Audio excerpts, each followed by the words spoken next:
It's Matt Kirchner, and this is the Tech Ed Podcast. You know, we are getting questions rolling in for our new segment called Ask Us Anything. We've been plugging this on the podcast for several weeks. The whole idea is we get so many great questions from the world of technical education, STEM education, and we want to create regular episodes just answering your questions. And so keep those questions rolling in. We've got some great ones so far. The Ask Us Anything episodes will be our producer, Melissa Martin, asking the questions, and yours truly, Matt Kirchner, answering them. We may even take a shot at answering some of them together, but keep the questions coming. Put them at techedpodcast.com/askusanything. Just go to that URL, techedpodcast.com/askusanything, one word, and submit your question. Welcome into this week's episode of the Tech Ed Podcast. My name is Matt Kirchner. I am your host, and we're going to talk about, I think, a challenge that's facing a lot of young people, especially people entering the career world, people who are leaving high school, leaving technical college, leaving whatever came after high school, whether it's direct to workforce or it's going on to a university and then graduating with a 4-year degree. Maybe it's a graduate degree, what have you. Lots of folks in the job market right now. And the job market is not what it was. It is not what it was just a few short years ago. And I think we all remember the time 2022, early 2023, and so on. If you had any kind of a STEM degree, if you had really any kind of experience at all in a data or STEM related field, and in a lot of cases, if you had no experience, it was such a hot job market that you could literally just go on to Indeed, you could send a resume somewhere, you could apply for a job, jobs were just waiting, careers were just waiting for people. The world has changed. And for any of you that are in the job market right now, what you're finding is that it's still, by the way, a seller's market. It's still a great market, great time to be in the job market, but it is not like it was 2 or 3 years ago. And so we still have more jobs than we have people to fill them, but it's not the low-hanging fruit we saw in 2021, 22, and 23. And because of that, what I'm getting a lot more of, and I get these all the time anyway, but what I'm getting a lot more of are people coming to me, I know they're going to others as well, and asking for help in their career search. And a lot of times these are friends of my kids. So my kids are now in their 20s and their friends are, in some cases, looking for jobs. In a lot of cases, it's kids of my friends. So I've got a friend or a contact or a professional relationship, and that individual's child is looking for a job. And so they reach out and they say, hey, can we network? Can we have a meeting? Can you give me some advice on my job search? I will tell you this, and this is the first message for anybody who's in that mode, whether it's you, whether it's somebody that you're close to. The first message that I would have is make that phone call, ask that question, send that text, send that email. People are really, really eager to help you. And I won't even say almost, I never say no to somebody who reaches out and says, hey, can you give me a little bit of help in my job search? I might not be able to give them hours and hours and hours of my time, but I'm always willing to give them a little attention and help them along the way. So lesson number one is don't be afraid to reach out and make that call, make that request. But I'm also going to tell you that how you do that and how prepared you are when that meeting comes around with whoever it is that you're trying to network with can make all the difference in whether or not that networking meeting is successful and leads to a potential career opportunity, or whether you just get bounced along and told what you want to hear, but don't really get the help that you need. And so we're going to talk on this episode of the podcast just where I think people are getting it right in terms of networking for that next job, and where I think they need a little bit of help and maybe they're not getting it quite right. And I can tell you that the vast majority of people that I meet with on this topic haven't quite figured it out yet. They're not quite to the point where they've got the model dialed in, where they're super effective at asking the right questions and asking for the right kind of help. That's what we're going to talk about on this episode of the Tech Ed Podcast. I will tell you, I have totally changed my approach, by the way, with people that come to me and ask for help with their career search. And I'll tell you how it used to go. It used to go like this. I would get an email, maybe it's from a friend, a business contact, the candidate themselves, and they would say, hey, so-and-so's in a career transition. Can you meet with them? Can you give them some help? So the meeting would come around, we'd get it scheduled, and we'd sit down, have a little bit of chit-chat and small talk. Where are you from? Where'd you go to school? Where are you living now? And then we would get down to business. And I would say something like, so tell me what you're up to. Tell me what you're looking for. And I would get some kind of a generic kind of vanilla answer that would be like, I want to find a challenge where I can put my skills to work in whatever fill in the blank workspace they wanted to be in, whatever market they want to be in, to work for a great organization. So they'd say, I just want a new challenge where I can put my skills in accounting or in industrial engineering to work for a great organization. Okay, fine, good enough. So you gave me a really generic answer to the question. And then my second question would be something like, have you put any thought into what kind of an organization that you want to work for? What would a good job or a good career be for you? Where do you want to work? And their answer would be, well, really, I'm just looking for any opportunity. I don't need to be really specific. I'm open to anything. So let's think about for a moment what this person was trying to do, right? So they're giving me really generic, really plain answers to the question, what do you want to do? Where do you want to work? Why are they doing that? And think about that for just a moment. And I think a lot of us will get to the same conclusion. And that conclusion is that they're really saying, I don't want to count myself out of an opportunity, or if I'm too specific about what I'm looking for and this person doesn't have an opportunity or isn't aware of a role in that space, I might be costing myself an opportunity. So I'll give you an example. Maybe I know of a manufacturing company that's looking for, an entry-level supervisor position. And the person that's sitting across the table from me says, well, I'm really looking for a job in production planning in manufacturing, just to use that as an example. Well, they're worried that if they say production planning, and I know of a job that's, an entry-level supervisor position that's open, that I'm not going to put that opportunity in front of them because it isn't what they're looking for. I get that, right? I mean, we don't want to be too specific when we're looking for a role. We want to be open to any opportunity. But let me explain and maybe provide an example of the challenge that we put in front of somebody that's trying to help us network for our next role when we give them really generic answers to their questions. I want everybody in the audience, this will be a little bit of an interactive moment here on the Tech Ed podcast. I want you to answer a question. I'm thinking of a certain individual, and I want you to tell me who that person is. And what I will tell you is this individual, they work in either the technical or the technology space or the finance space, and they're running a Fortune 500 company. Who is it? Think for a moment and tell me who that is. And already you're realizing that the odds of you getting that right are really, really slim, right? I mean, there are tons of people, CEOs of technology or finance companies in the Fortune 500. The odds that you would guess the person that I was thinking of, pretty slim. Let me ask you a few more questions, all right? Now I'll be more specific. I'm thinking about the founder and the chairman of a tech company, and it's a tech company that you're probably familiar with. And there's a really good chance that maybe in the last week or so you've engaged with this company. You can go on your phone, there's an app, and you can shop for just about anything, and you can order it, and it will show up on your front doorstep the next couple of days or maybe a week later. What company is that? And not just what company, who's the person? Who is that founder or chairman that I'm thinking of? And just about everybody knows that, of course, the company is Amazon, and the person is the founder and chairman, Jeff Bezos, right?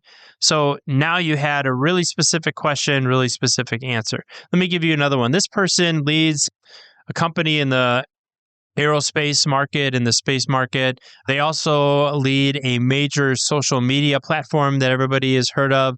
And they also founded and lead an electric vehicle company, right? Super, super easy question. Everybody is thinking of Elon Musk and, of course, the companies SpaceX and X and Tesla that he leads. Really easy question to answer. I'll give you one more.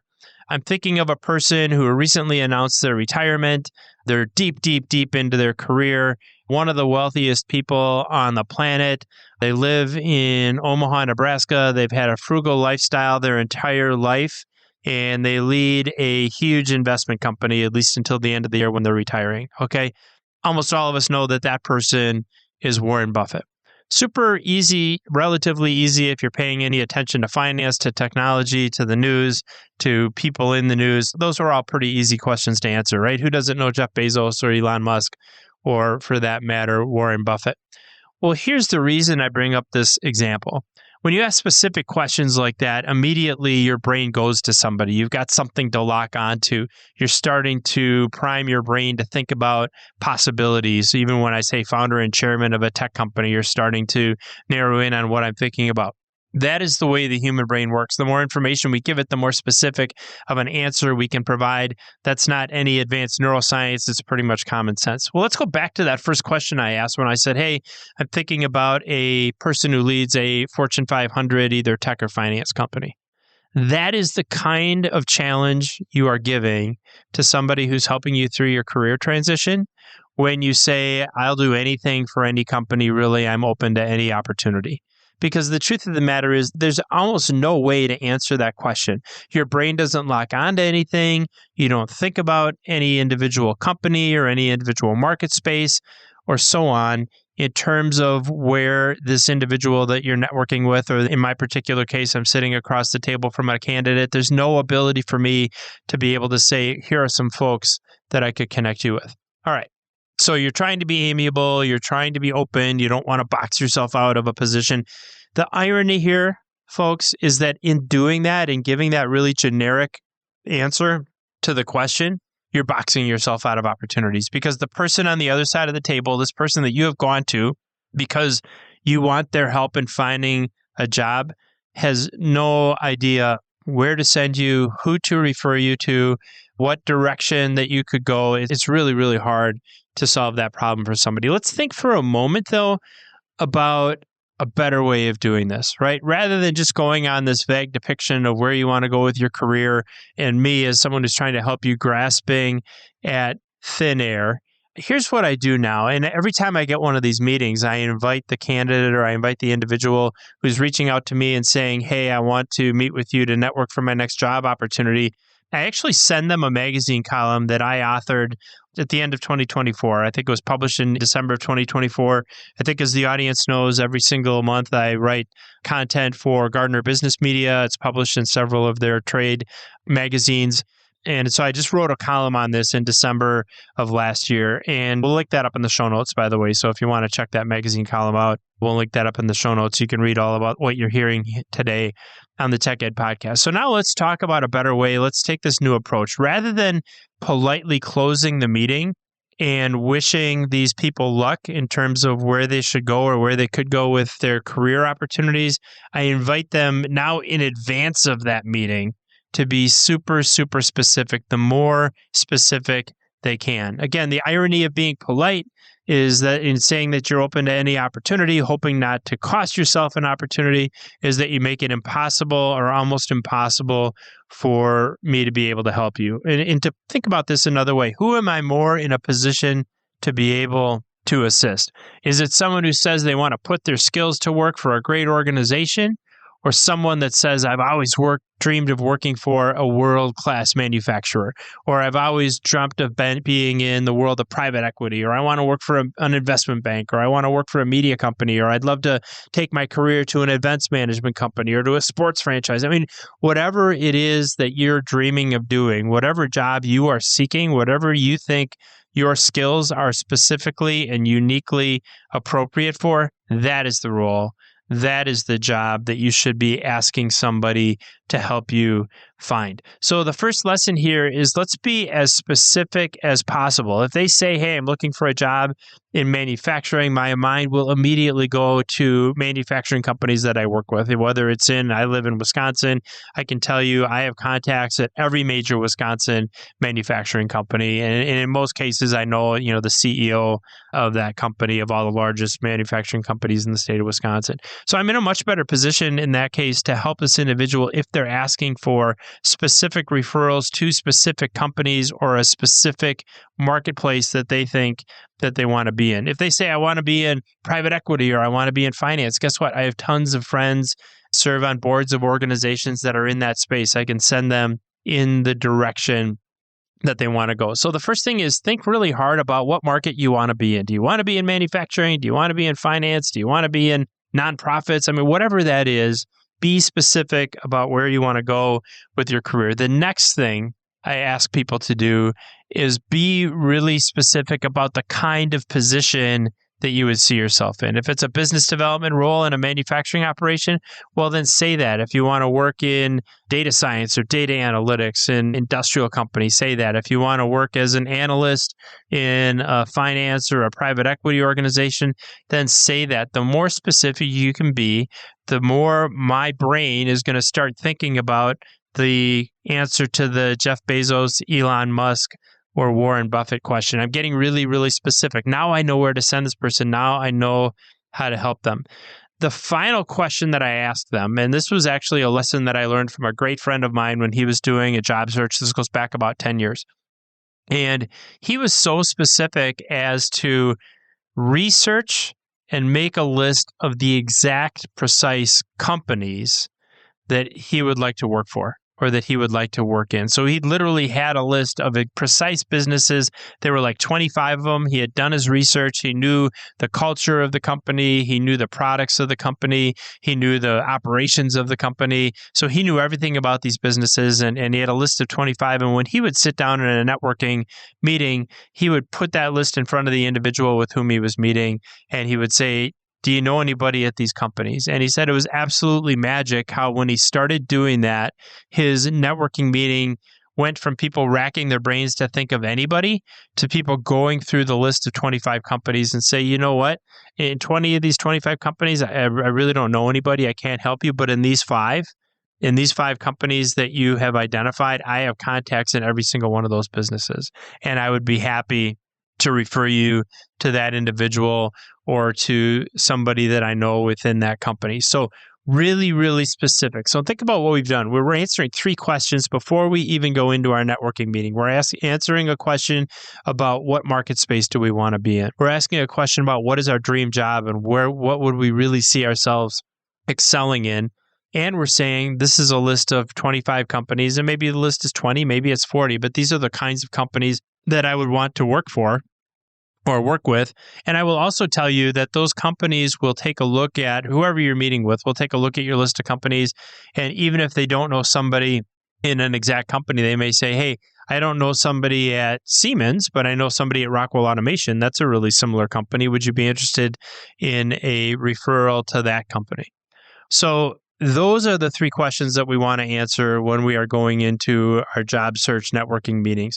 What market do I want to work in? What kind of a job would I like to have? What are some specific companies? I would also tell you that geographically, it's helpful to have some idea of where it is that you want to live and work when you're done. Are you specific to a specific geographical area? Maybe you've got some family reasons or some other reasons why it's unreasonable, or you're not able to move to another geographic location. You might as well send that, right? Say that. If you're somebody that for whatever reason is going to continue your career in Southern California, for example, it doesn't do you any good to get to a referral to a company in New York. You're not going and working there anyway. So you might as well be specific if there are some constraints geographically around where you want to go work.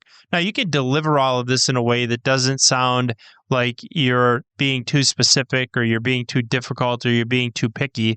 It's okay to say I'm open to a lot of opportunities, but these are the ones that I'm thinking about. You could even ask the person that you're networking with for a little bit of feedback on how they would see you fitting in that market space, in that position, in that particular company. Now, I'll also give one more piece of advice on this whole topic, and that is it's okay to have multiple answers to the same question. In other words, if you're going to meet with let's say that you're somebody who's interested in either working in finance or working in manufacturing, and you haven't quite dialed that in yet.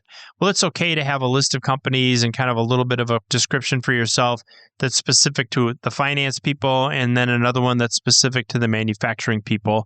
And then as you're meeting with someone who is more likely to have referrals or to have a network in manufacturing, then use the manufacturing list. If you're more likely in a meeting to be talking to somebody who has more contacts in finance or what have you, or in nonprofit or retail or hospitality or defense or energy or whatever that market space is, it's okay to have a couple of these lists, but be specific. That is where people are most likely to be able to help you.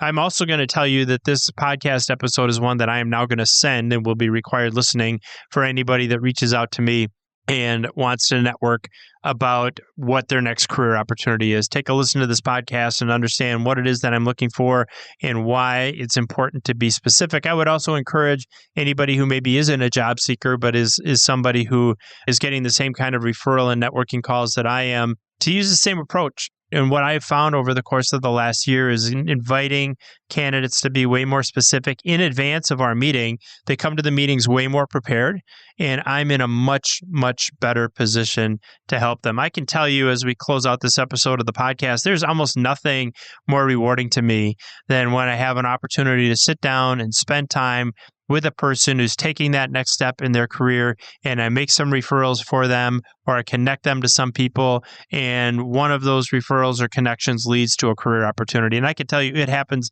time and time and time again, way more times than I could count. And it's certainly not every time, and my hit rate is nowhere near 100%, but I will tell you that so many times over the course of the last, let's call it 10 or 15 years, I've seen people land really, really cool career opportunities. And my success rate, by the way, in referring them to the right opportunity for them, and as a result of that, being more successful in them landing the kind of career that they're looking for, my hit rate has gone way up as well in terms of being helpful to these individuals. So the truth is that people who are maybe a little bit deeper in their career, I certainly would count myself on that list. People who have really broad networks, and there are people with broader networks than the one that I've got, but mine is by no means narrow. They are super, super excited to help you, to be helpful, to point you in the right direction, but we need to be specific. So that was a message that I thought was so important for people that are trying to take that next step in their career, that we dedicated an entire episode of the podcast to this specific topic. If you want to read about it, as we mentioned earlier, check out the show notes. We'll link up the specific article, the column that I mentioned for Gardner Business Media not too long ago. And with that, first of all, if you're somebody in my position who is interested in being helpful with a job seeker and pointing them in the right direction and giving them some ideas, thank you so much for that work. It's really, really important work. And when you do get that call, when you do get that email, please respond to it, invite the person in. It only takes a half an hour. You're going to make a huge difference in a person's life. And who among us didn't rise to whatever level of success that we've achieved without a tremendous amount of help from people that were willing to take some time for us earlier in our careers?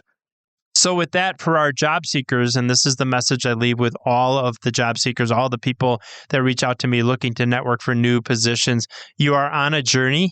Every single thing that happens to you happens for a reason, and that reason benefits you. You are going to get rejection. You are going to have people that don't call you back. You are going to have people who you think you're the perfect person for a job, and they end up offering it to somebody else. You're going to have disappointment. You're going to have heartbreak.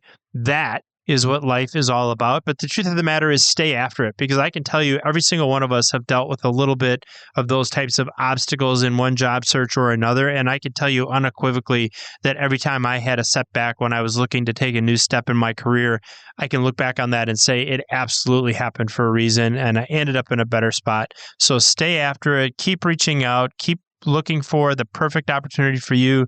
It is out there.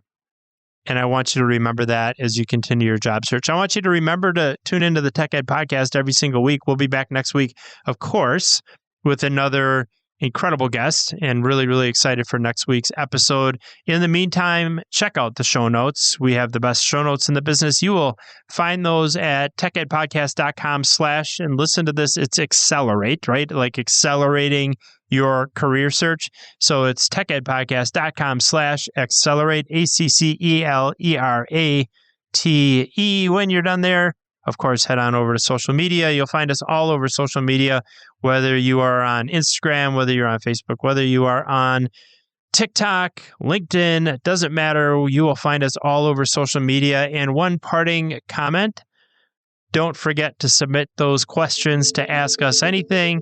That is at techedpodcast.com/Ask Us Anything. Looking forward to the first episode of that. Melissa and I both are, and that will be coming out here in the next quarter, probably a little bit sooner. Until next week, I'm Matt Kirchner. Happy job searching and happy supporting all those folks that are looking to take that next step in their career. I will see you next week.